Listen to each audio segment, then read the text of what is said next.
পড়বো nature. Law of টর্টের নেচারটা কী। এবার law of tort হচ্ছে অন্য অন্য আইনের সাথে পার্থক্যটা কী রয়েছে।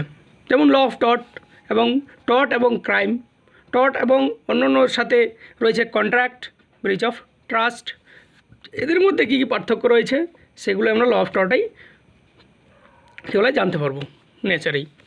এবার চলে আসি ইসেনশিয়াল এলিমেন্ট অফ টর্ট। আর ইসেনশিয়াল কী কী রয়েছে। প্রথমত রয়েছে ল অফ টর্টের অ্যাক্ট অর ওমিশন। এবার অ্যাক্ট অর ওমিশন কী। আমরা অ্যাক্ট অর ওমিশন বলতে বোঝাই, সহজভাবে যদি বলি, অ্যাক্ট অর ওমিশন বলতে যেটা কাজ আমরা করতে বলতেছি একজনকে, সে কাজটা সে করছে না, আর যেটা করতে বলা হচ্ছে না সেই কাজটা সে করছে, সেটাকে আমরা বলবো অ্যাক্ট অর ওমিশন। এবার রয়েছে 2 নম্বর রয়েছে লিগ্যাল ড্যামেজ। এবার লিগ্যাল ড্যামেজটা কী। লিগ্যাল ড্যামেজটা হচ্ছে এমন, ধরো তোমার পার্সোনাল রাইটটা ভায়োলেট হচ্ছে কিন্তু কোনো রকম ইনজুরি হচ্ছে না। যেখানে রাইট ভায়োলেট হবে কিন্তু ইনজুরি কোনোরকমভাবে হচ্ছে না, নিজের ফান্ডামেন্টাল রাইট বলো বা অন্য রাইট বলো সেটা ভায়োলেট হবে।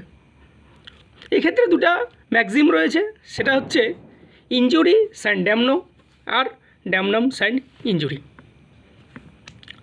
3 নম্বর হচ্ছে লিগ্যাল রেমেডি। এবার লিগ্যাল রেমেডি কী। এবার রাইটটা ভায়োলেশন হয়েছে, এবার তার তো প্রতিকার দিতে হবে, এই হচ্ছে লিগ্যাল রেমেডি।